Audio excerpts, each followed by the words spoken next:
Hello there, and welcome to Pink Milk, your Star Wars podcast for us superfans. And those of us who are forced to listen to them. Today is someday, and someday we're not talking, we're converSWating. ConverSWating? Yes, we are here with Pat and Charles of converSWations. Get ready, because it's time to drink up. Drink up.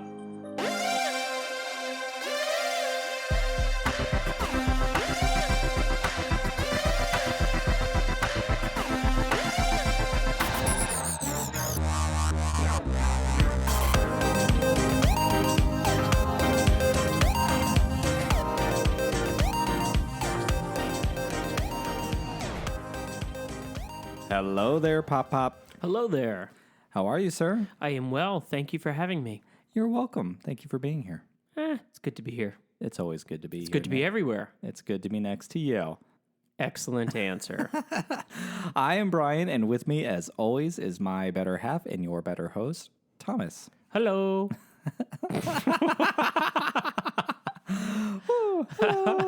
Hello. So we had so many conversations yesterday. Well, by so many, I mean two. But that's a lot of people for us, especially in COVID-19 times. Absolutely. But they were awesome. They were easy. They were fascinating. It was a good time. Yeah, so you are about to listen to our converSWation with Pat and Charles over on the Red 5 Network with their show converSWations. And oddly enough, I think the universe is speaking, and someone should be doing cosplay here next summer. I mean, what's the chances of that? Cosplay coming up 2 times in a row. I'm telling you, the baby Jesus is giving you advanced warning to get into cosplay, Thomas. Little baby Anakin telling you to dress up. No, Pat and Charles were awesome. They were a lot of fun. And I have to say, gave us a run for our money on their great little relationship that they have with each other in a very different way. Absolutely. But they super were nice guys. Yeah, they were great friends, and honestly, their wives sounded really. Honestly, it was a really great conversation. So I think we are both looking forward to listening to this, and then we'll talk to you when it's over. Enjoy. Enjoy.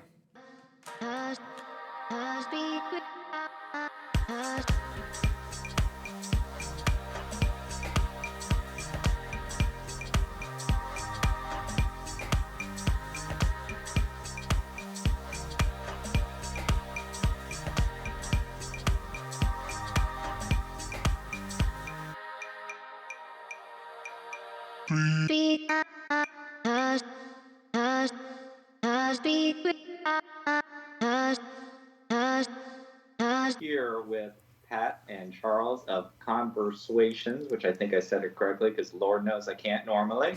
We were just clapping. We were joking around about the time we had our friends from Force Toast on our podcast, and Tom and I spent 15 minutes clapping because apparently we don't know how to count. Our clapper friends. But Pat and Charles did a much better job than we did. So welcome, gentlemen. Thank you. Welcome. We've been chit-chatting here a little while about cosplaying, about VHS, and toy collecting already. We've already had a conversation. And that's the show, folks. Thanks for joining us. Thank you very much, guys. It's been a real pleasure. No, how are y'all doing on this fine Saturday afternoon? I am doing very well. Thank you very much, and thank you for having us. No, thank you for coming on. It's been months in the making, right? I think. It's all in the planning. Maybe. It is. Yeah. We're very excited. We're very, very, very excited. This is going to be Cosplay Talk 2.0. Our 2 episodes in a row are going to be all about cosplaying. Very cool. Tom's really going to be a cosplayer after all this. Yes, the Pink Wookiee is going to be working on a cosplay. I want to call it disguise, but anyway. I guess it depends on how you look at it. Pink anyway. Rex. Pink Rex is going to be coming your way. And Yeah, did it's a we little agree bit that it of a was going to be pink, disguise. though? It is. Yeah. We agreed it was going to be pink? Well, I decided. I'm going to have to go back and listen to that last episode. I decided for you. Yeah. What do we want to do? Pink. It's pink. What's so funny, as members of the LGBTQ community, we fought for many, many years to have marriage equality, and the same as everyone else. Tom and I had spent many years before. But what I did not have the ability of doing was tapping a desk with a ring on it. And that ring means I can make the decisions for you. I.e., I'm forced to listen. Yeah. He's been forced to go on a podcast. He's going to be a pink Rex. He was forced to have 3 children.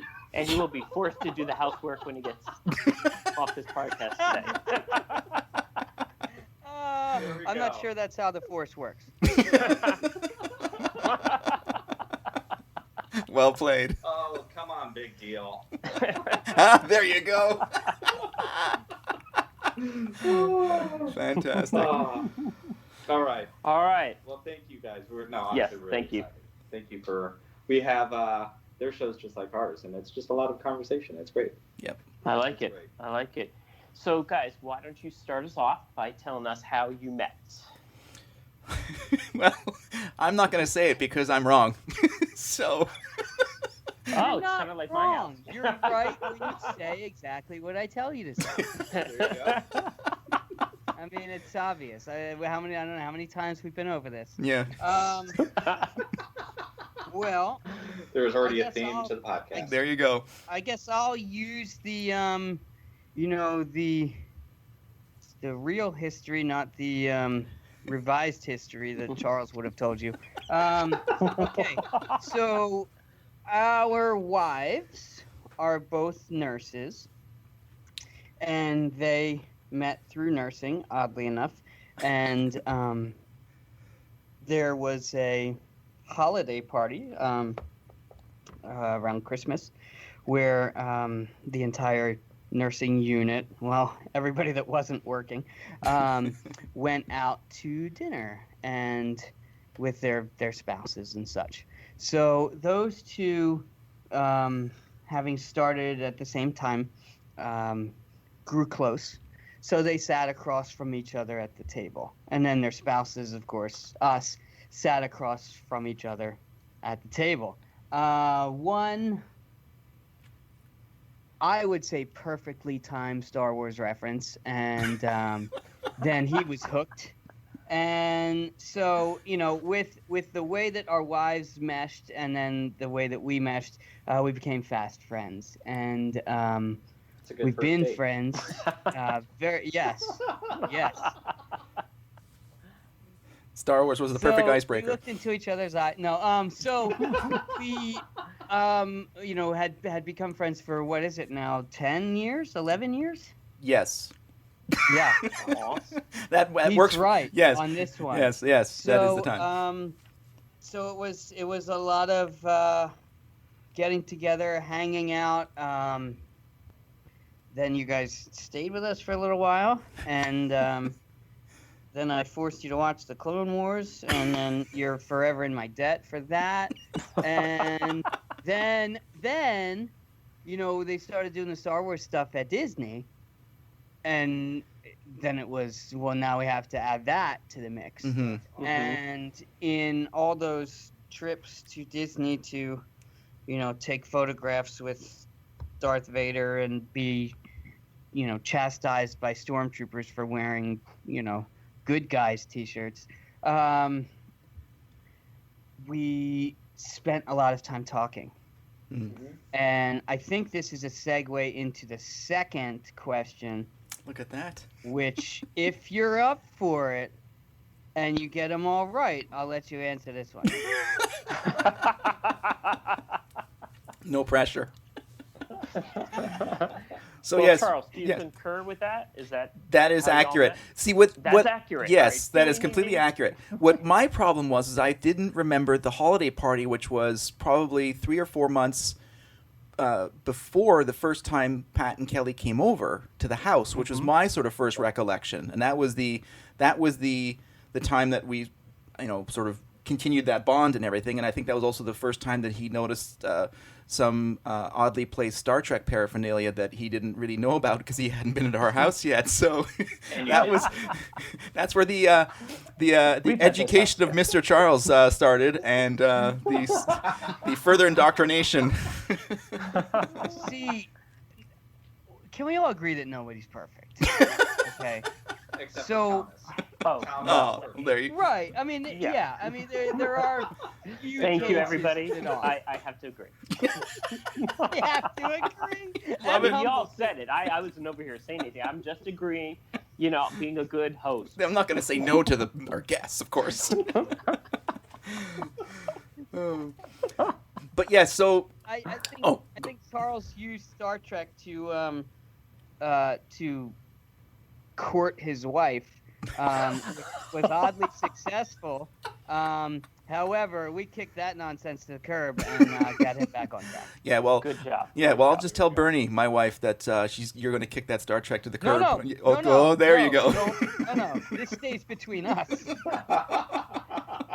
And the listeners. That's right. Yes, Well, edit this part out. my wife is a graduate of McGill University in Biosystems Engineering in Montreal, and that's William Shatner's alma mater. And so he's Okay. he's spent time in Montreal, That's and pretty cool. yeah, so she felt that connection to him, and also she grew up watching Star Trek, the original series. So, and she thoroughly enjoys Star Trek as well, and Yeah. Star Wars. To I would say like a lesser degree, but I think as our podcast started, they would listen to us sometimes, well, not sometimes, most of the time unwillingly, as we talk about Star Wars and and go crazy with things, but they would be honestly laughing and enjoying what we're doing, and we have fun with it and we joke around, but as we learn, and get deeper into the lore, we make sort of deeper Star Wars jokes, and purely at the time for us to make each other laugh. But as a sort of collateral damage, our wives would end up laughing as well because it's funny sometimes. So, Yeah. I think it was Kelly who had said, she goes, "Why don't you guys should really start a podcast?" And then Bernie's like, "Yeah, that would be totally good. You guys could talk your Star Wars over there, like away from here. Find a space and talk Star Wars I over there." understand that. That's what I thought when I heard my husband was starting a podcast. I'm like, honey, that is great. You can now talk to people that are super fans just like you. And I was super encouraging until I got that knock. And that knock was, hey, by the way, you're doing it with me. I'm like, Hey, by the way. wait, what? Now wait a second Sorry here. for being so Yeah, supportive. I was gonna say, was that knock on the door or knock on the ring knock? I spent a lifetime fighting for that right. Darn it, I'm going to take it. So if I understand correctly, your wives are not super fans. Well, but they're not forced to listen also. They Well- would fall in between. yeah, I mean, I'd say Kelly's has a lot deeper connection to Star Wars than Bernie does. I mean, she likes Star Wars and she's enjoyed the movies, and I think by meeting Pat and marrying Pat, certainly Kelly has a lot sort of deeper connection to the franchise. But I would say at an even keel, where when we're all together, Bernie and Kelly would be on an equal, even keel about how their fandom goes. Like, oh, okay, watch Star Wars, whatever, or talk about it, or listen to us, or tolerate us. But she certainly has the deeper knowledge of it. But that's changing. It's certainly coming along much in our favor, I would say. They Yeah, how many years did that take, though? So I want to know what my road to the fandom will be. Did it take several years or 20? At the risk of losing her forever, I didn't want to. I didn't expose myself as a Star Wars superfan immediately. You're much smarter I've than known me. my wife since I was like 14. Okay. So there's a long, if you ask her, long history there, sometimes too long.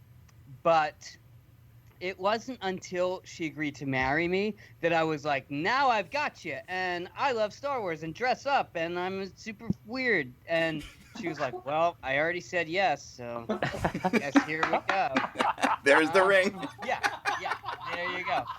So, it was, Star Wars being something I love, and my wife, being someone I love, I wanted to merge the two, and I feel like I have successfully, because as you saw in the photo, I have convinced her to get into a little bit of cosplay, That's awesome. and she single-handedly set up our entire Galaxy's Edge opening day experience. Yep. And That's made sure that we got in. We were in the park. What time were we in the park? Like 3 a.m.? Yes, we actually left the hotel at 3 a.m. and we were on property at 3:45. Okay. And then Okay. and then Awesome. we were amongst a bunch of Star Wars wonderful people, and we were there from about 4:15 in line waiting to get in. That's so great. Wow. I have only ever been to Disneyland once. I don't remember the year, but Captain EO was not out yet. Wow. They were Oh, shooting so the- like yeah. early 80s. Yeah, so I have never been to Star Tours. I've never been to So, Galaxy's and you're a Edge. super fan? I know. I feel like I'm a mediocre fan. We're gonna have to rename this whole thing, I think. Well, Tom, interestingly enough. Yeah. No, I think that's so awesome, and you're a very smart man for waiting to drop the nerddom. So Tom and I met like a really long time ago. The first time we met, I was in college, so that's my excuse, but there may or may not have been alcohol involved, and That's your excuse. Okay. yeah, we didn't remember meeting each other. We Don't met- remember him at all. Yeah. We met again a year later, and in the minute of talking to one another, it's like, have we talked before? And we kind of put it together. Then, I mean, it's very... Again, there was some of And then this. we were going to go on a date, and I stood him up because the phone conversation was really bad. I had a final the next day. I was like, can't do this. We canceled the date like 10 minutes before we were... It was bad. This story never gets old. No. I'm sure everybody who's listened has actually heard it. But- and then I was like, man. And then for like a good amount of time later, I'm like, that is the most attractive person I have ever seen. Like, that was a stupid mistake. Good dig out. Yeah. It was really dumb. So, and then all of a sudden we had all these mutual friends, and Tom like kept popping up and popping up. I'm like, ah. So finally, like, we got it all worked out, and he avoided me like there was no tomorrow. He would see me walking in the room, and he'd go to the next room. I was like, okay, well, I mean, I behaved myself into the situation. Right, this is You correct. did. But so finally, like, I get one of my friends to just go. I'm like, go, just tell him that I'm actually a nice person. And so Tom like reluctantly came and was like, blah, blah, blah, whatever the conversation was. And I was tired. I love Tom, and I love his confidence that can sometimes border on arrogance, but like in the most, like in the sexiest way, like in a very attractive way. You know what I'm talking about? And Tom's response was, well, tell me something interesting about yourself that would make me interested in going on a date. Wow. And I was like, well, I live my life based on the 3 S's, and that is South Park, Yeah. Sex and the City, and most importantly, Star Wars. So it was like, what you avoided, I like just put all out there. But I was also like desperate at this point. Like, I will say anything to go, you sound like a complete and utter idiot, but I'm curious where that came from. So you based it on intrigue. Okay. Yeah. Interesting strategy. Yeah. Mix of And I was desperation. looking for a free meal. So I agreed to go on a date. I was extremely late. I remember talking on the phone with some friends thinking, oh yeah, I'm a little late. Oh well, I'm sure he'll be there waiting. At least you didn't stand him up.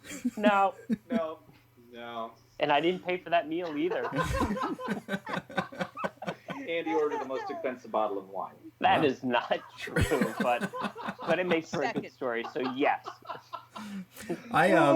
My history with my wife was more about because we knew each other in high school, and she was in a much in the high school sort of cliques of sort of a different class of grouping, and we used to be on the same bus. She didn't play Dungeons and Dragons? She actually did play Dungeons. She made a character at one point because one of her good friends was helping us Wait. Did she really? We made a character for her. Yeah, we made a character for her. Yeah, we should talk about that one day.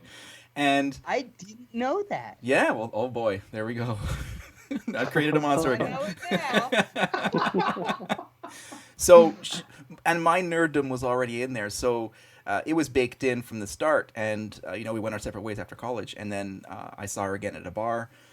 Locally, it was actually a Christmas party for the company I was working with, and I saw her, and I was always attracted to her, of course. And I went up to her, and she didn't recognize me because it had been a few years, and I guess I changed appearance-wise, and she was there with her friend. And for the life of me, I couldn't remember Laura's name, and I kept calling her Tanya, and she was getting so pissed at me, apparently, which is fine because she wasn't a great person anyways. But it was very much a sort of butt in and just sort of put her to my back and speaking to Bernadette, and she didn't recognize me, and that's where we started. And I think that that the geekdom sort of was already was a known quantity. And like Pat has said, we before the podcast started, which was actually timed to Celebration Chicago. Again, another event that Pat's wife put together for us. She had, 3 computers or 2 computers and an iPad, I think. She was in line to get tickets. 2 computers, an iPad, and 2 iPhones. That's awesome. Yeah, Yes. And so she coordinated the whole 5-day trip. We considered the expensive package if we could for the VIP. It was like a different level, but they were gone within half a millisecond. But we were lucky enough to get the 5-day package, and awesome. Yeah, and she coordinated the whole thing. So and the hotel and everything. And at that point, we had gone to Celebration Orlando. I had done the cosplay for Luke, the Endor Luke. Yeah, and when we said, okay, we're gonna do this. We're gonna do this 5-day adventure, and Pat's like, okay, we got to cosplay it up. And at this point, my comfort level... You were like, But my comfort level had gone from the instant that I put on the poncho. We parked in Orlando that day, right? We got there for the Saturday. It was a 1-day event. Put on the poncho, put on the hat. Because, of course, you can't drive with that. Well, you could. Well, anyways, never. So we got out of the car, put it on, and then we started walking. You don't want to hit a tree. Well, that's true. That's true. We started walking towards... I've been in cars with drag queens in fully done. If they can do it, you can wear it. Endor Luke can do it. We got out there, and I was definitely self-conscious. I'd never done this type of thing before. But within 5 or 6 minutes, of walking among people who were dressed up from every different level of quality, and I don't want to say quality in the bad sense. I just mean like a quick thrown together, a store-bought, a sort of piecemeal like that we did, and then you have, like, from what I saw, screen accurate, as if they just walked off a movie, walking among everybody, and everyone was just so appreciative and like stopping for photos, and it was absolutely amazing, and it was amazing experience that really opened the eyes to, well, so not only did we we fans of that, we can make a costume and then sort of live that life of that character for however amount of time that we want to do that for. So when Celebration Chicago came along and we had talked about the podcast, it's like, okay, well, we have, a year? I think we started planning a year ahead of time. And we started planning out the podcast to launch prior to Celebration Chicago. So that would be December of 2018. We recorded a bunch of first episodes and just sort of had him sort of quote unquote in the can because we're so technical and professional, and we did some fun commercials and everything, and then we just started slowly releasing them, and I think it was early February of 2019, and had started it that way. So it was the coming out party for our cosplay for those 5 days. It was for the podcast. It was all these different things came all at the same time, and and that was where it all started. That's awesome. I love hearing that. Yeah, that's really great. And I have to piggyback on this because your Endor Luke was you're, like you said, quite self-conscious with that. And by the time we did the Dapper Droid Day at Star Wars Celebration Chicago, it was your show. Because I was just doing a sophisticated series of bleeps and whistles as R2. And you, like, became C-3PO. And we were walking through, you know, it was droid-themed, like, suits and top hats, and he had, like, glasses that glowed, had lights in them and stuff. But it was, just, We can't make it a single recording without a child interruption. No problem. One of three is knocking at the door. Sorry, guys. No worries. What are you guys doing? It's pretty much like that. Yep. So have you, like, were you fans when you were younger as well, or is this something that just came on, you know, now that you're in your early 20s? Pat looks like he's in his early 20s. I look like I'm in my early 3 times 20s. I remember Star Wars since, I mean, the films came out before I was born, but I remember Star Wars in some capacity forever. Mm-hmm. So I was first exposed to Indiana Jones, and was very distressed to see Indiana Jones be put in that metallic coffin of carbonite.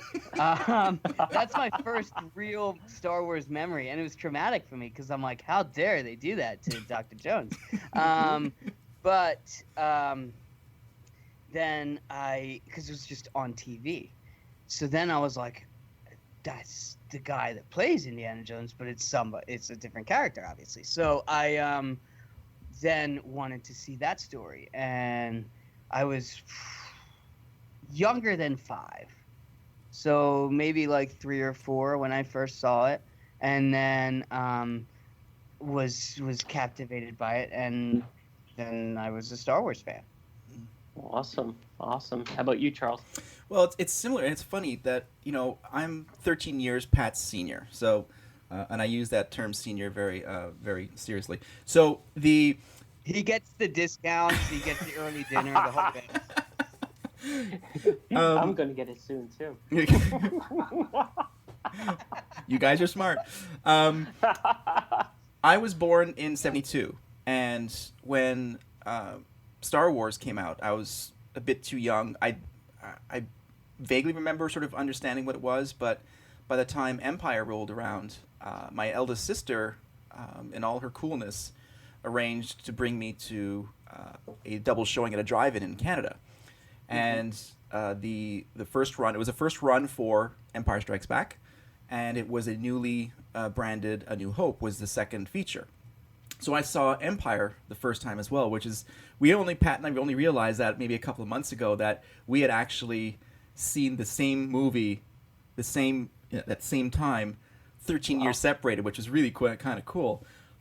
So that, seeing Empire Strikes Back, I was like in awe in the car. I clearly remember, and it was visceral, the AT-AT march, and through the binoculars. Yeah, and just how menacing those things looked, but I was also equally fascinated, and that was it, hooked. And then we stayed for A New Hope, and I remember seeing that. I don't know, I could have fallen asleep. I have no idea. I tend to fall asleep too. You can just ask Pat about watching Clone Wars. But yes, when Pat got me to watch the Clone Wars, I didn't even say it. No. Well, yeah. Well, it was also like 11 o'clock at night, and you were, I think, off shift at this point, and we started watching the Clone Wars, the first 4 episodes of the Clone Wars movie, and apparently I fell asleep very early in the movie, and like when the credits were rolling, and Pat's like, "Hey, buddy, how'd you like the movie?" It was fantastic. Oh, yeah, it's good. Yeah, it's good. But Ahsoka Tano was yeah. badass on that that movie. She was so awesome. Did you see all those? Oh man. Yeah. So that would be my experience, and that's as soon as I saw those two movies, and then I saw A New Hope again on VHS, and sort of started at start. That was it. Hook, line, and sinker. Looking for the toys at Christmas. It was, and as far as after Return of the Jedi happened and the Dark Times, as everyone calls them, and I agree, and that's where sort of my fandom for Star Trek came along, is that I didn't have Star Wars to sort of to bridge it over, but Star Wars never left. There was always that connection to really a foundational story that helped me with my creativity, but also like Dungeons and Dragons, having that sort of option and being able to channel that creativity into other things, that really was born from that movie for sure. Cool. So your favorite movie is The Clone Wars? Clearly it is. All right, what is it really though? Am I going to take this one first? Okay. Well, that's a really hard question to answer. Because I think for each mood that I have, or whatever's sort of going on in the day, or if I do have a moment at night, it really does change, and it'll be from anything. I mean, I love the sequel trilogy. I love those movies, the original trilogy, the prequels, and I'll get to that in a second. But the or Solo or Rogue One, so they're all equally great in certain aspects. But if I had to choose one, I'd have to go to A New Hope, because it represented the starting point of that story. And for me, even though I saw Empire first, I can remember understanding the starting of that story. It's like, okay, this is where we started. Okay, I get it. And then that sort of launched me into that story. That's awesome. So what do you think of the Clone Wars now, before we get to Well, as he said, watching the Clone Wars movie was... recognize the... no, we've practiced it. Yes. You've recognized the error of your ways. You are brilliant, and if it wasn't for you, I wouldn't be here today.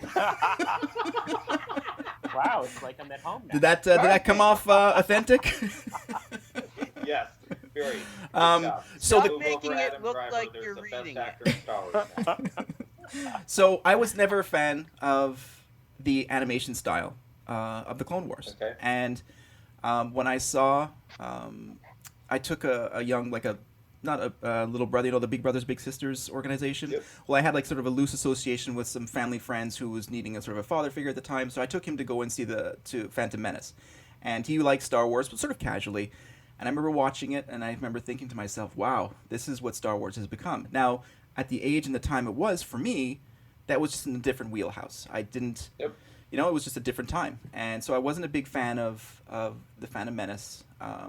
I did like Qui-Gon. I thought he was quite cool, but Attack of the Clones, I don't even think I actually saw it in theaters, which is likely a very big no-no for a Star Wars fan. And I did see Revenge of the Sith, and I remember doing that. So leading into the Clone Wars proper, I remember seeing the animation styles, like, oh, don't even like that either. And it's like, oh, the characters, never got into it. So just sort of skipped it through. And leading into the error of my ways, seriously, and to Pat's behest, he says, you got to watch the Clone Wars. They, yes, just don't look at it for the animation style. It's just a style. But the stories are fantastic. Okay. And didn't have Disney Now or whatever or Cartoon Network. But then they came onto Netflix. Yeah. And as soon as they came onto Netflix, I started watching them, and I understood, like, wow, holy moly, some of these arcs are extremely deep. Some of them are, fluff and for kids and stuff like that, so it is a Cartoon Network show. But I sort of put that aside and absorbed the deep lore of it. And I am now one of the biggest fans of this Clone Wars and the prequel movies, because they've infused so much more depth to those characters. And it's critical. It's critical watching, not only for the Attack of the Clones into the Revenge of the Sith, but far-reaching all the way to the Rise of Skywalker. That's how far some of those ideas and thoughts on the Force transfer that far, and I cannot speak enough about them. So truly, but honestly, err in my ways. But I'm glad for having gone through that.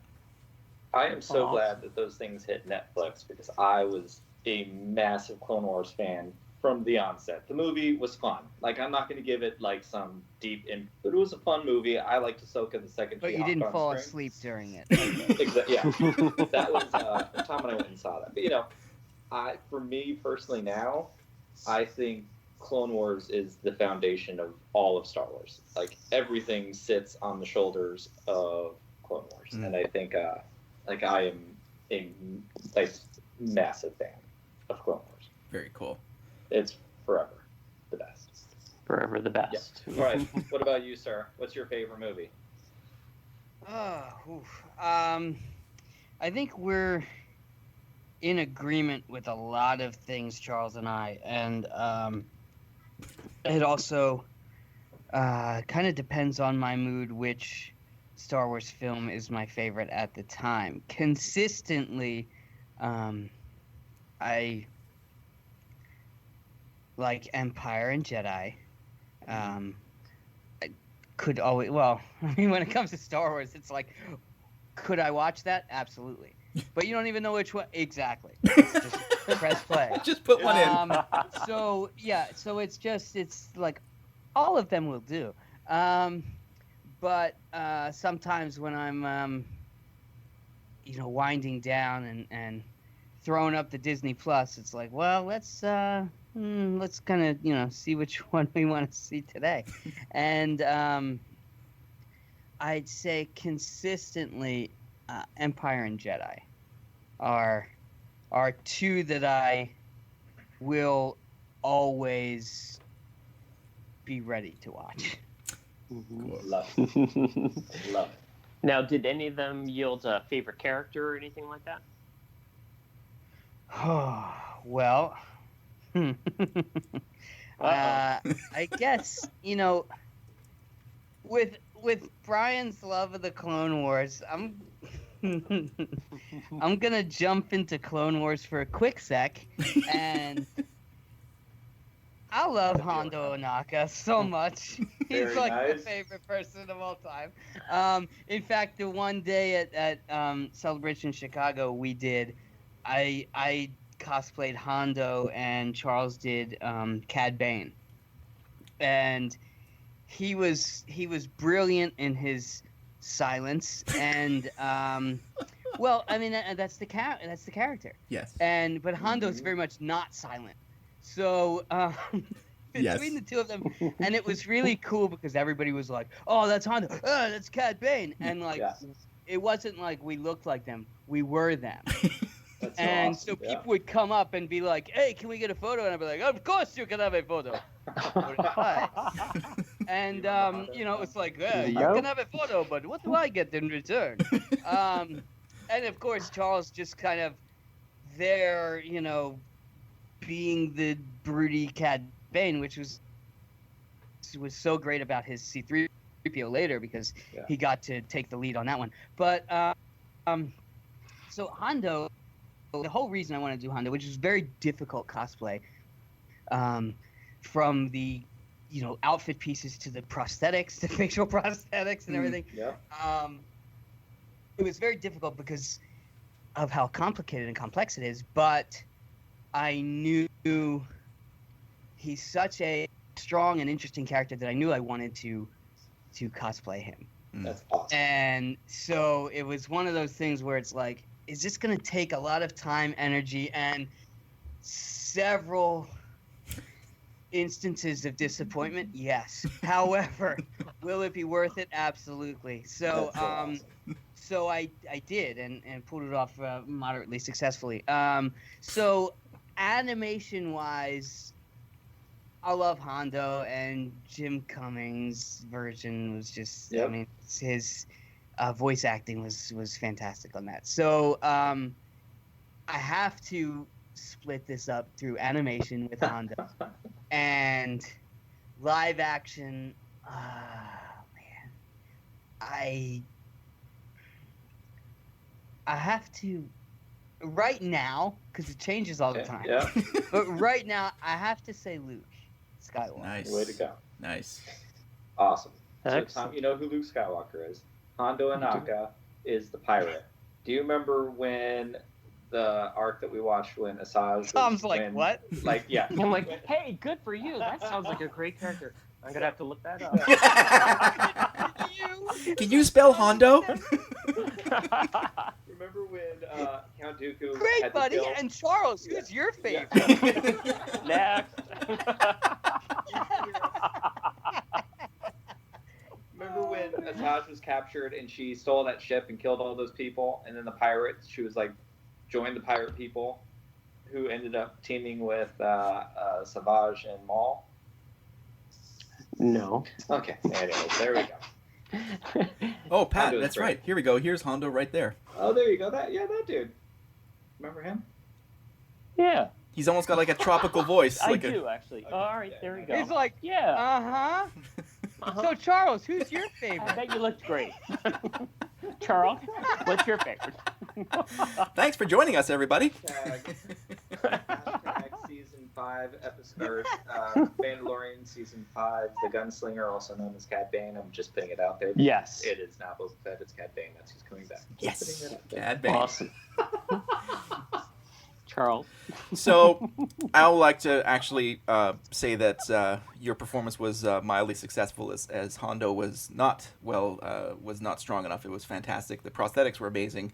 You're a Jedi in cosplay. So, whatever I've learned, whatever I've been able to do for me is coming from you. So there you go.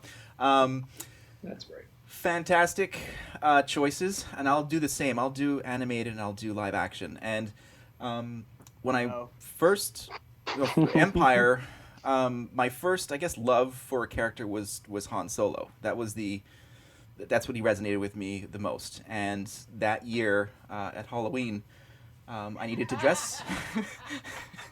You guys will get the full story here. Have we talked about this in full yet? Have we? Okay. So I'm not sure. So we're gonna go for it. Since we're talking cosplay. Now I grew up in Montreal in Canada.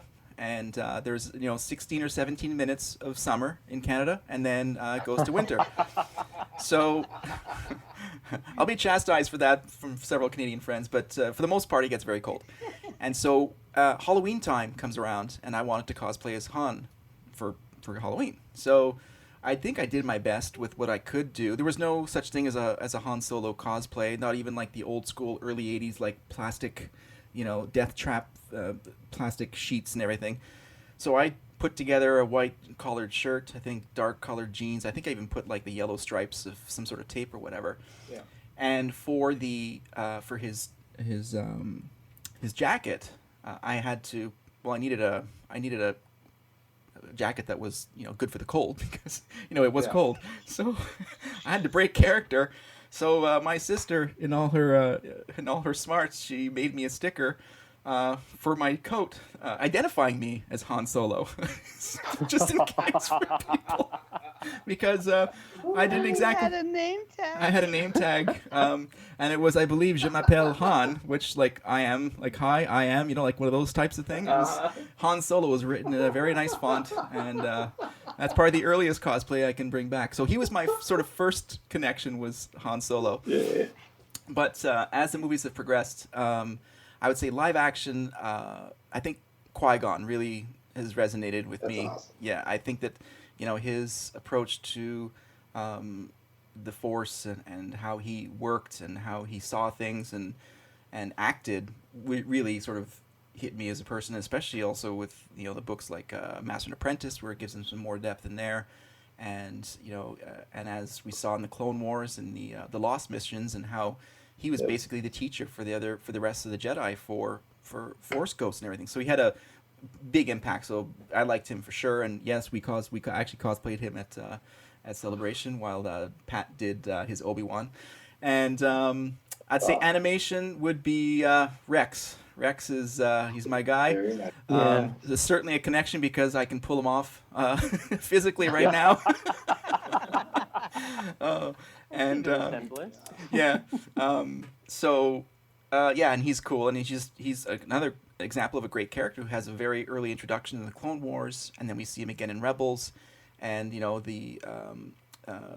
in Return of the Jedi, there's a common or an accepted enough theme that he was that white bearded trooper on Endor, and potentially in The Mandalorian. Who knows? So we'll see. But yeah, so I'd go with Rex as an animated character. That's Awesome. I love how it does change because, like, growing up, I was always a Luke Skywalker kid. The tree cave scene has an incredible importance in my life that maybe one day, I've kind of alluded to it on the podcast, maybe I'll do a like legitimate this is why very specific thing. I don't know if I'm ready for that yet, but it really shaped me as a person on a very, very deep level.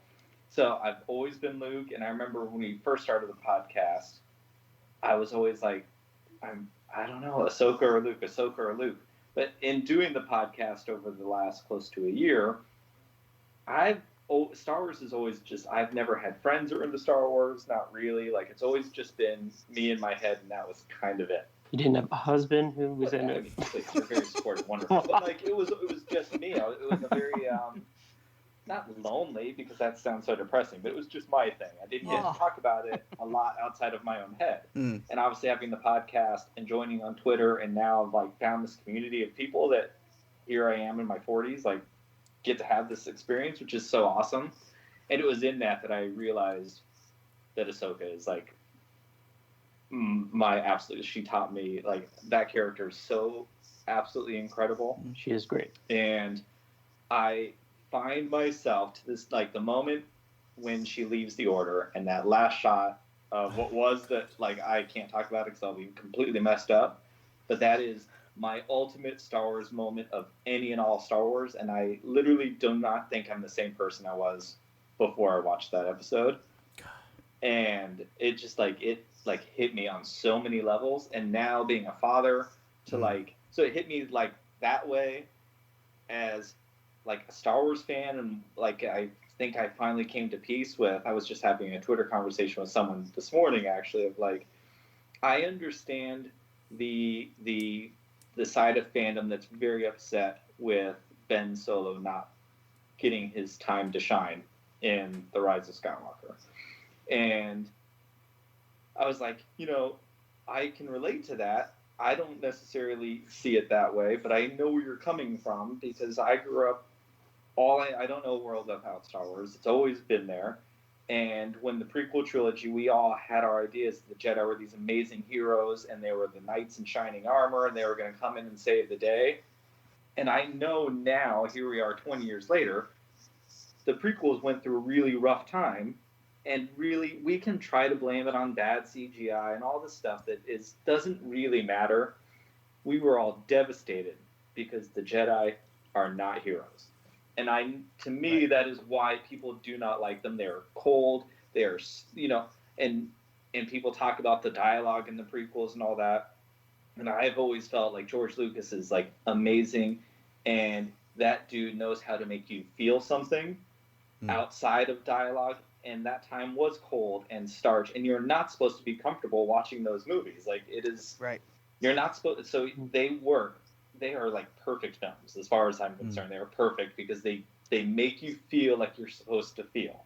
And so I've always loved the prequels and never went through that, but I was just heartbroken for a long time because my heroes, and I felt bad for Luke, who we learned later in The Last Jedi, which I always thought that was a very natural progression because here was Luke, just like us, who dreamed of his father being this amazing Jedi and sure all those other things, but then he starts to learn what the Jedi really were. And of course he's pissed off.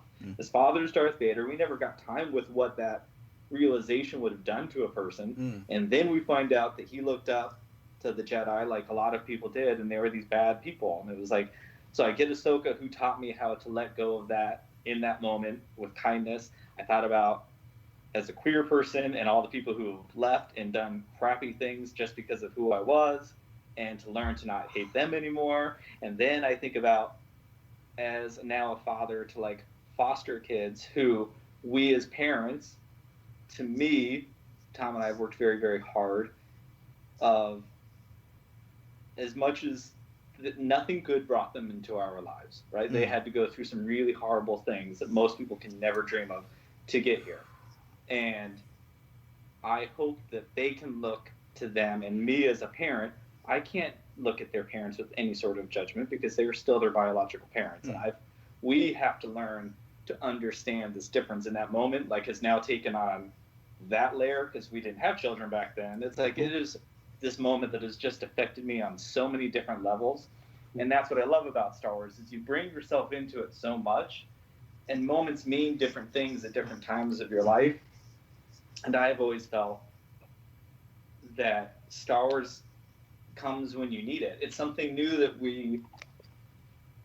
I don't know if we're ever going to get that again, because, it took us 28 years to get 6 movies. And now in the last 5, we've had 5 movies. So I'm not sure if we're going to get those big moments of. So I'm looking forward to the future, seeing how like reflection changes when it's just this onslaught of stuff now. Yeah. But anyways. Well, so speaking about moments, do either one of you have a special moment with regards to the movies that have moved you, something to that effect? You want to go first, Pat? Okay, okay. No, I need time. Okay. I'll buy you some time.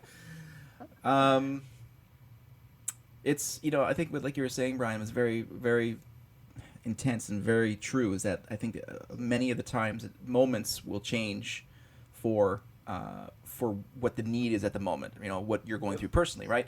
And Pat and I have always said that, that's the foundation of our podcast is converSWations, was that all the conversations that we had surrounded Star Wars, whether it's texts or jokes or serious times as well. We've all gone through things that are tough to go through, and each one of those moments, there's a moment for Star Wars for everything. Whether it's a quip, it's a line, it's this, it's a that, it's always there. And that's what's part of the great part of the entire saga is that it can be present for whatever moment that you're going through, whether it's something you need to laugh, to cry, to do all these different things. But there are, I could list probably 4 or 5 key moments that I would say that I would never have expected a movie or a cartoon. I'd even sort of drum it down to a cartoon, quote unquote, that would move me. But I think for the most recent one that I've seen and it continues to impact me was from the Rise of Skywalker, and it was Kylo and Han Solo when he appeared on the Death Star 2. And when Pat and I went to see it the night of, I had missed the scene. I saw the scene, and I was literally, I was a mess, an absolute emotional mess when he came on, because when I first heard the voice, I thought it was Luke, and then he turned around and it was Han, and I was blown away, so immediately blown away. And dealing with that moment of how emotional it was and how fantastic it was, I missed the dad, and he didn't say anything, and then all that Han said was, "I know." So I missed that callback. And so the next day, because we saw it the night of, and then I think did we see it separately the second day? We saw it the night before with our families. Right. And then opening night together. Right. And so I was able to absorb that line, and it was a massively And you lost it. I did lose it. It was, I think about it now, how it was, wow, it called back to the movies, it called back to the relationship, their failed part of it, the new part of it, and like you said, being a father, I have a son, all those things hit all at once. It's like, wow, this is a movie, entertainment, about a space fantasy, Western, that's completely made up, and here I am sitting in the theater like a pathetic fool at 47 years old. But how awesome is that? And that's what's so wonderful about it. So I would, without taking out a whole bunch of other different scenes that were impactful, I think that one's the most recent, and if I had to put it on right now, that moment still has that impact for me right now.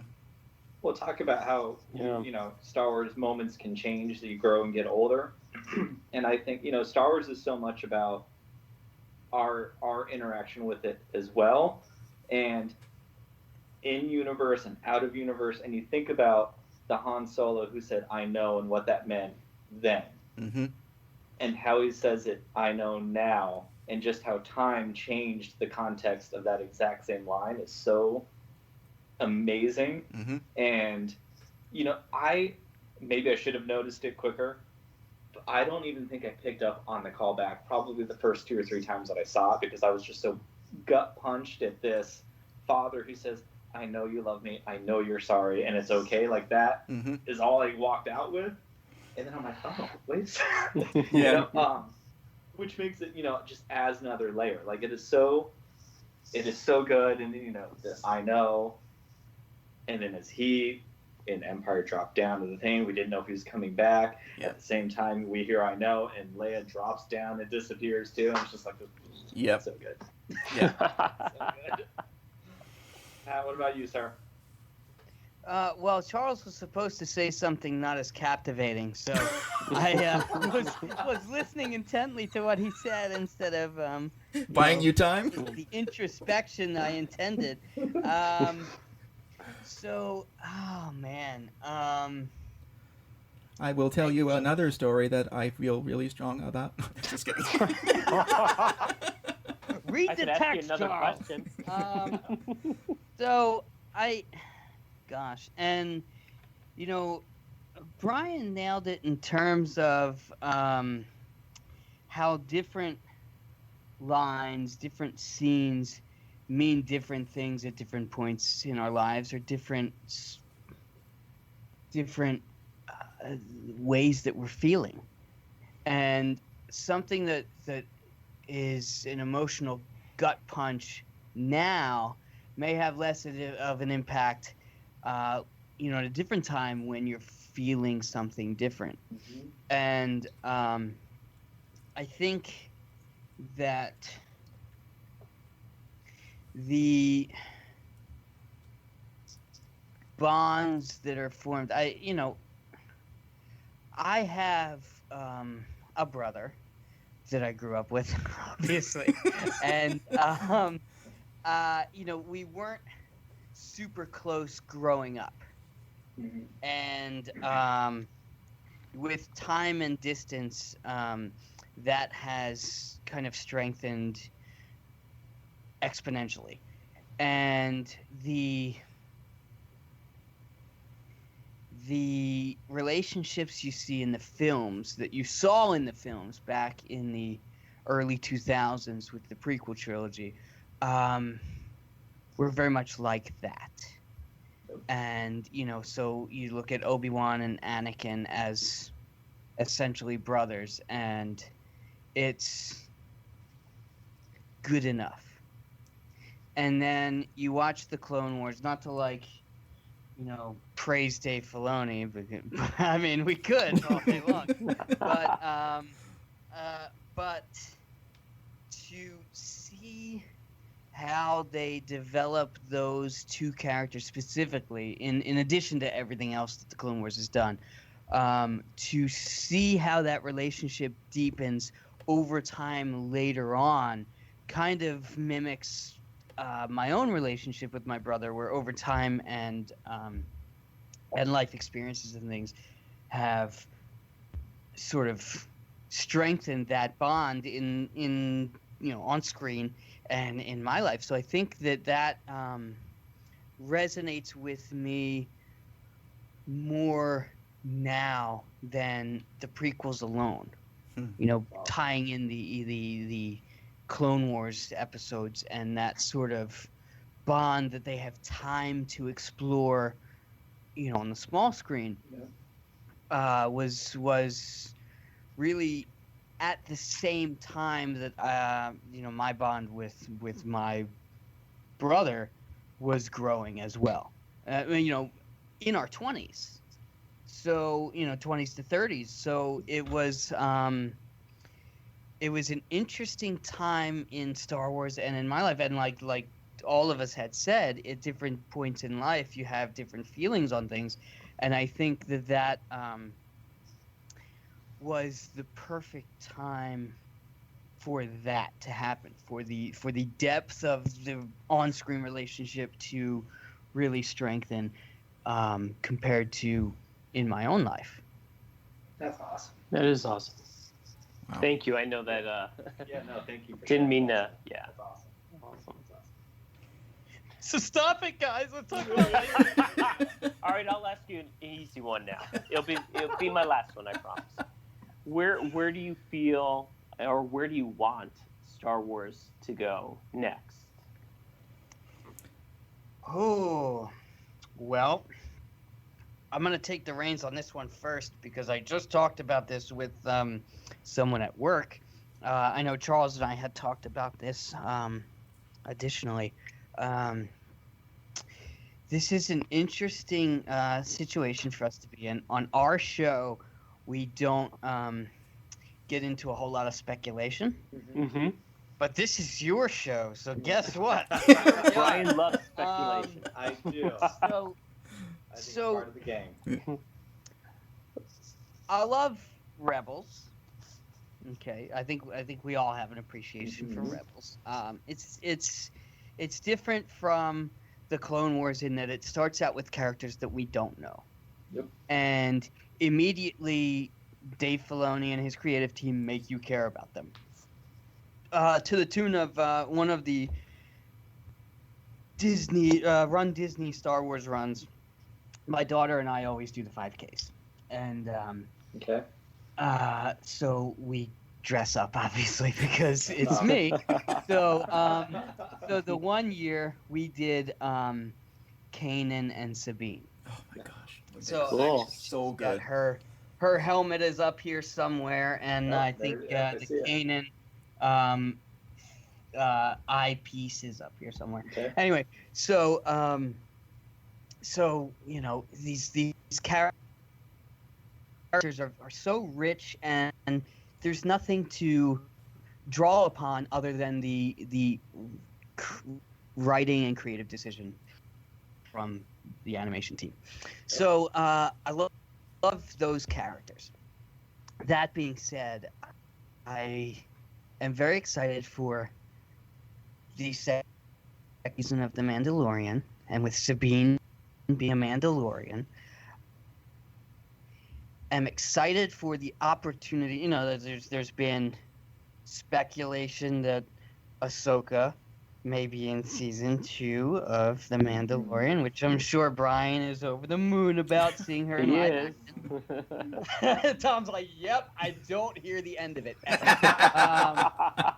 I do love so I'm excited for the possibilities there, and to tie Rex into this, I want to see, you know, with the epilogue of Rebels and the mission that Ahsoka and Sabine are on to find Ezra, and I really hope that, you know, if they're in The Mandalorian, which seems they should be, that they do it right. And I have certain dreams, wishes, and fantasies that I've expressed to Charles that I shan't, you know, bore you guys Yeah. with.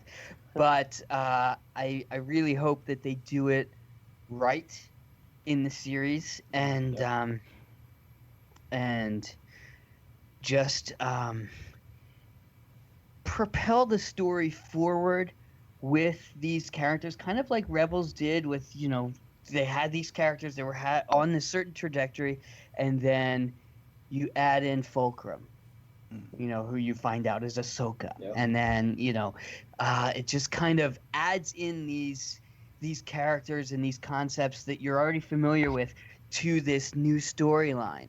And with Jon Favreau and Dave Filoni being behind The Mandalorian, I think that they will do it right, and I really am excited for where that goes. Cool. Yeah. To Well, really I make like- it long-winded, that's No. my answer. I like it. I have to say, like, I shouldn't say that. It is very hard to not enjoy The Mandalorian. Mhm. It was fantastic.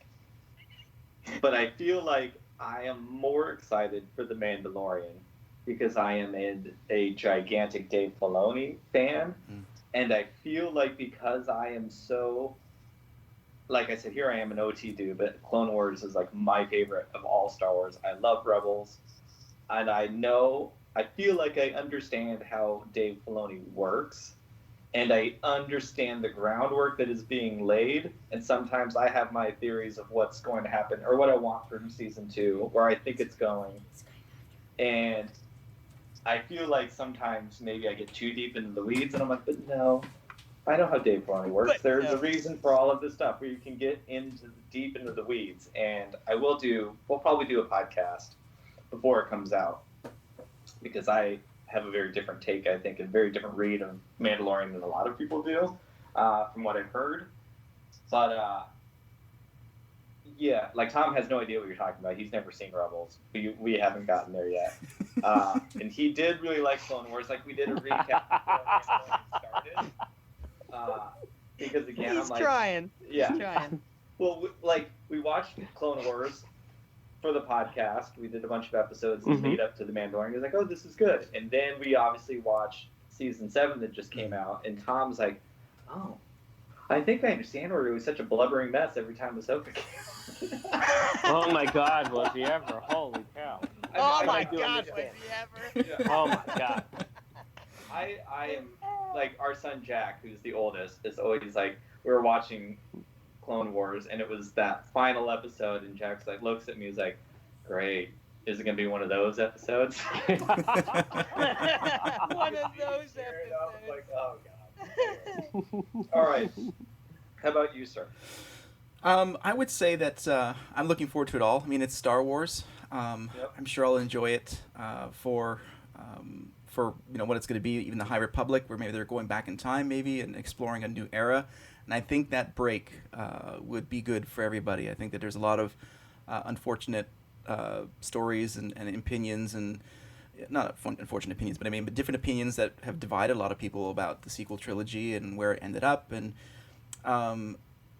so I think a break from that will be good. I fully trust, Totally.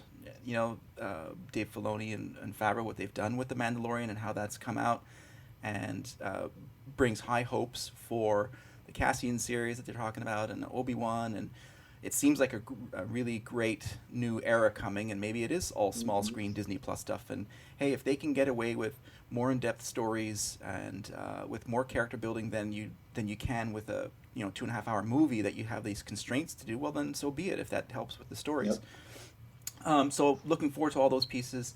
And I also think too, really, that for as much as the sequel trilogy has suffered from whether it was not planned fully out or wasn't made clear enough, and we just spoke about this on this week's episode about on our show about ancillary material, and how the casual fan would need to know a lot more that's out there to maybe understand parts of the movies, which is that's not a good thing necessarily for the long-term viability of a franchise. If it's fine if you have Tom who's being able to ask Brian about certain things, or our wives or whatever, and you have someone, a resource, who's going to have, oh well, this is why this happened. Well, not necessarily a good thing. So I would secretly like to see in the next 20 years little bits and pieces of things that come out that help bridge the sequel trilogy together. And in the same way that for me, seeing the prequel trilogy at a certain time in my life, that I just discounted it, then slowly understanding that Clone Wars comes along and then gives me suddenly this massive appreciation for these 3 movies. I'm hoping that's something that can happen where, in 20 years from now, people are loving on the sequel trilogy just like they are the prequel trilogy, and it'd be wonderful if that can happen. I don't know if that can happen, but because I sort of feel that's part of it's going to be, that's just the Disney machine trying to force a solution into a place where there was a problem to begin with, or whatever it's going to be. But that's what I hope. Beyond everything else that's already talked about, that would be like just something for me. So when I speak to Dave next, I'll see if I can get that going. Yeah. Good job. I'm behind it. I'm excited for just time, because I feel like I lived through the prequels. I remember, we didn't have Twitter or Facebook back then, mostly Twitter, I guess, maybe. We didn't have podcasts. We didn't have this. We didn't really have the internet yet. Yeah. It was these conversations that I see on Twitter are no different than the heated conversations we had in a comic book store or in the Barnes & Noble Star Wars aisle. Yes. Like, it all existed back then. And years went by, and those people introduced to Star Wars through the prequels love them like we do. So they, they did it all right. We can choose to, see certain things we want to or not, whatever, but they did it right. Mm-hmm. And one of the things I've loved about the podcast too is seeing even people our age who were brought into this world through the sequel trilogy. And I try my best to always be super positive. I am having a very hard time with the Rise of Skywalker. I love so much of what it did, but I'm having a hard time with it, and that has never happened to me before. So I'm like, I always want to be positive in my uncertainty about it, if that makes sense. Yep. I'm not going to go down nasty road, but listening to people who love the sequel trilogy like I love everything else is making me really excited, because they're clearly seeing it in a way that I didn't or don't yet have the ability to see it. And I'm looking forward to being able to see it that way, so I can see it from another point of view, so I can understand it in a way that maybe I'm just not understanding it yet. I've learned a lot of that with talking with Tom, because I'm so envious that he can just go into a movie and enjoy a movie. And he doesn't come with all the stuff that we do, which is a pressure. Yes, as much it as is. I love it, but it's also a pressure. Like, Yep. I just want to go in and have fun. But I don't have that ability. I can love them, but I don't have the ability just to come in with nothing. It doesn't. Yeah. And I don't have the ability to just leave either. I'm like, it's with you. And I'm very envious. It's funny, we've been to Galaxy's Edge. We're fortunate enough to live close to Galaxy's Edge, and we've been there a lot, and Star Wars Celebration, and I'm sure you guys have seen the pictures, and not just us. I mean, in general, of all these people and their experiences and cosplaying and everything. And there was a poignant scene. I think it was after the opening of Galaxy's Edge. Another time when we were there, and there was a young girl. Beyond that, Pat's daughter. He made a Rey cosplay for Episode 9 before it came out. So it was the Rise of Skywalker Rey, and the sort of the whites versus the sort of more sort of darker grays from Last Jedi. So he made that for Emily, and because she's young enough, she's able to cosplay in the park. And so we went to the opening of Galaxy's Edge, and when Rey, the cast member, saw her, she stopped what she was doing, walked up to her, and took her on a tour of halfway through the park, just chatting between both of them, right?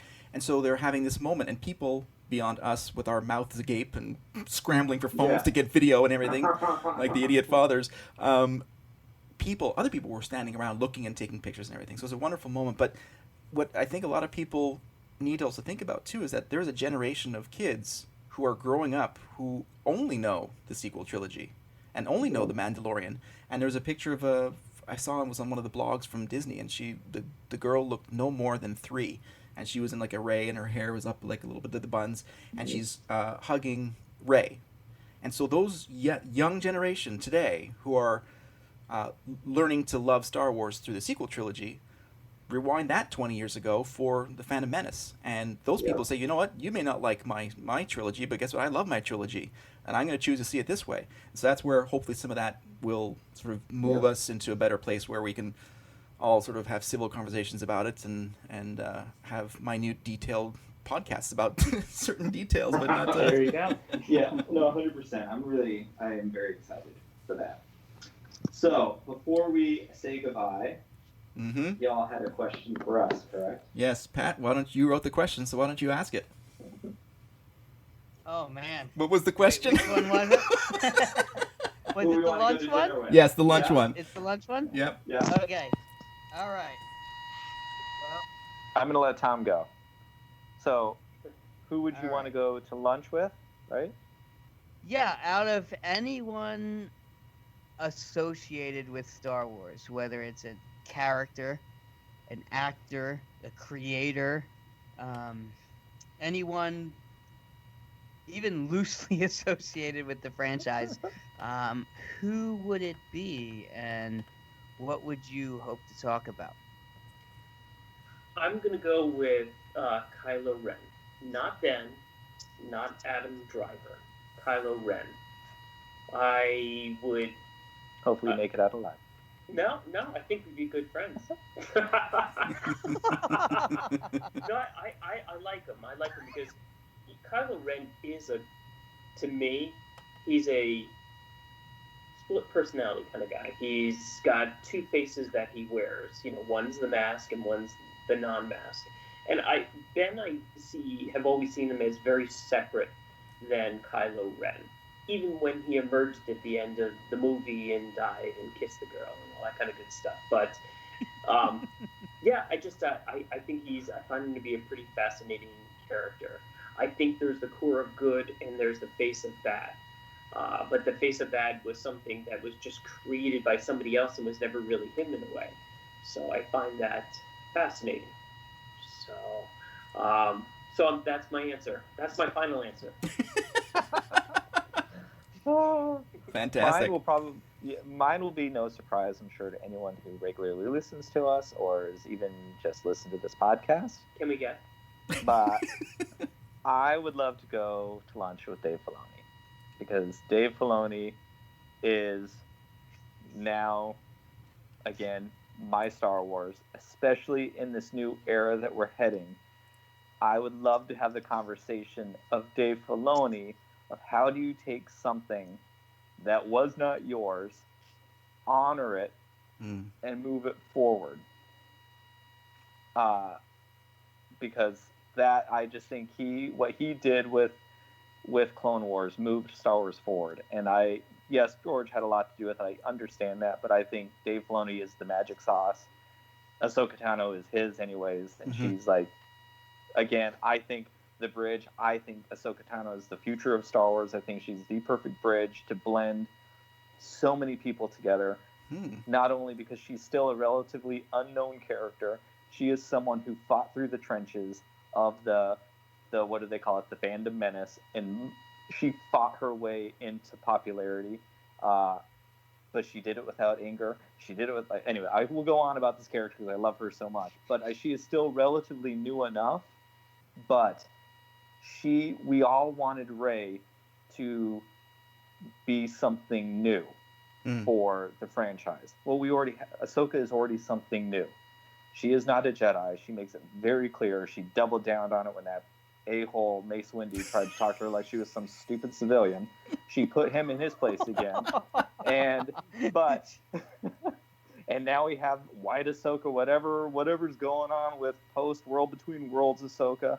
She is the future of Star Wars. I think that she can teach everyone to just calm the hell down, see things for what they are, and learn to accept it the way it is, and learn what you need to learn from it. Because I think, for me, Star Wars is a challenge, and it should always challenge you, and should make you question what you thought Star Wars was before. Dave Filoni understands how to give you all the feels that you want to feel, and then you walk away going, holy crap, that dude just completely told me what I didn't want to hear, but I loved every single minute of it, and I come back for more every single time. And I think at this moment, Star Wars needs that. Very because cool. I think that just the knowledge and creativity that Dave Filoni has just makes for great Star Wars. Yeah, oh god, I love him. And you love him too, when he talks, I love that the world that did not know who he was before, I love that they brought him on that gallery series. I don't know how successful that show was, but when his comment about how old is Phantom Menace? 21 years old now?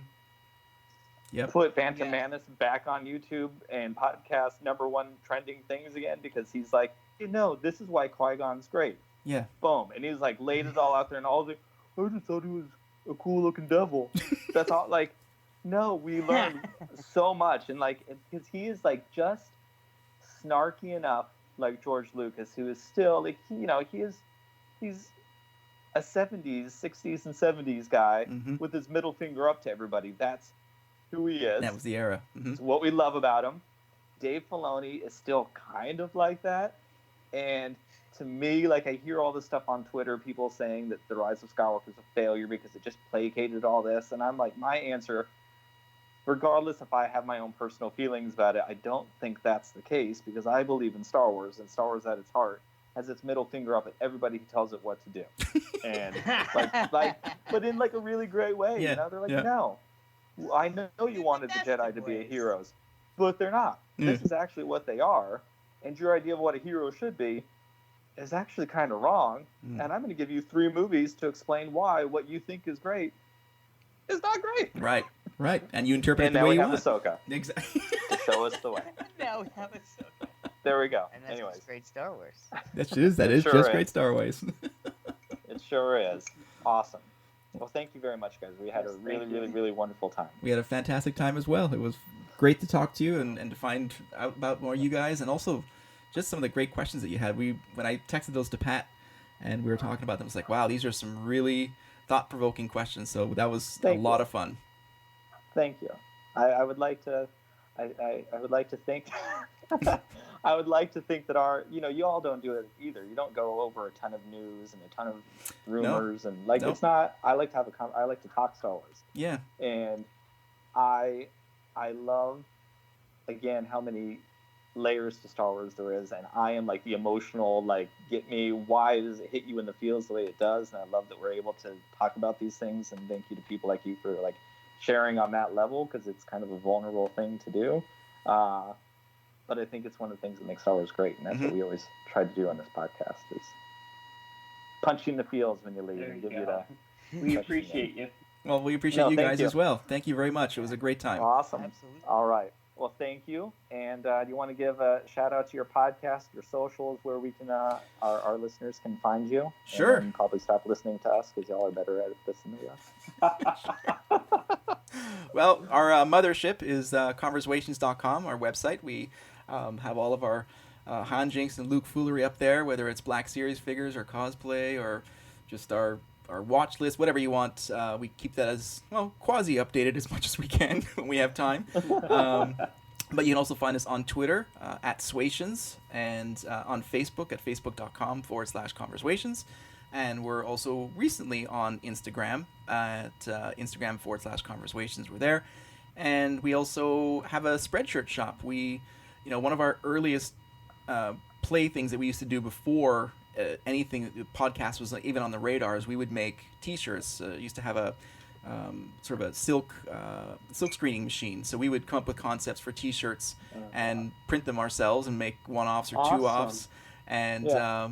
we are slowly unarchiving those and putting those up on our Spreadshirt Shop, and just having fun with that. So, yeah, we I'll have have to go check that out. I didn't know you did that. many Rad. different layers of nerddom we've gone through.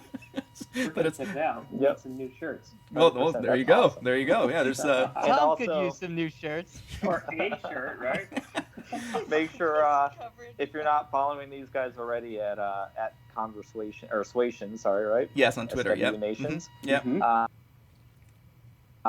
They do a weekly shout out for all podcasts that they listen to, and they're always super great listens. And I know I tune into them to look for those and find new things. So make sure you follow them, even if it's just for that. Yeah, it's a great. Yeah, it's all about There's a lot of support. new people to listen to. Yeah, we go through a lot of different Yep, shows, 100%. and we find new ones, and we mix them in, and as we listen to them, we jot them down, and when we hit the maximum, sometimes we'll go over a couple of screens, but there's only so much time, but we really try and mix in new ones and ones that we've been listening to for a while, and our favorites, and we Awesome. just try and spread the word for everyone, because everyone's doing it for fun, so it's a good thing. Yep. Well, we appreciate it. And you'll also get lots of wrestling gifts Yes. in those threads when they start. I don't know what any of them mean half the time, but they're fun. Todd at WSTR Media, he's a Okay. big wrestling fan. He started with that, and so we did that. And one of our favorites too is Schitt's Creek. I don't know if you've ever watched the show Schitt's Uh-huh. Creek. Okay, I've and just started. Yeah. yeah, and Pat actually introduced that to my wife years ago. Okay. And they have, we've gone through many Schitt's Creek gifts as well. So Yeah, it's People start going there. I understand that more because Lord knows I probably don't pick the right wrestling things. A few times I try. Sometimes I'm like, I don't get this. I don't know. I don't get this. I'll do Rod Piper from They Live. That will start to be my thing. I'll just start posting They Live things, and at least the two of you know what I'm talking about. That's my interest. Roddy That's Piper, what there we you do. go. All right. Well, thank you guys. Thank you, And guys. make sure you go follow them and listen to their podcast because it's fantastic. Well, thank you very much. Well, we definitely hope you enjoyed that conversation with Pat and Charles as much as we did. They are some really, really wonderful dudes, and we're definitely Twitter buds, and I am a big fan of their podcast. So if you give them a listen after you listen to us, that would be fantastic. They're definitely a lot of fun, and they are really, really, really positive, and we love positive Star Wars talk here at Pink Milk. We were also speaking with Geeky Girl Gab, Candace, and Bree about the Rise of Skywalker. So keep an eye out on their socials as well. I'm not sure when that episode's coming out, but we did have a lot of fun. And just be prepared. Tom talks a lot on that one. You'll see.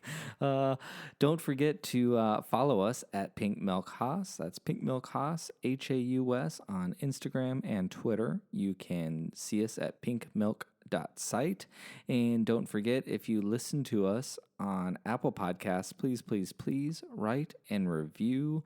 Give us 5 stars. Give us a written review. It helps a lot because if you enjoy our show, we're hoping other people do as well.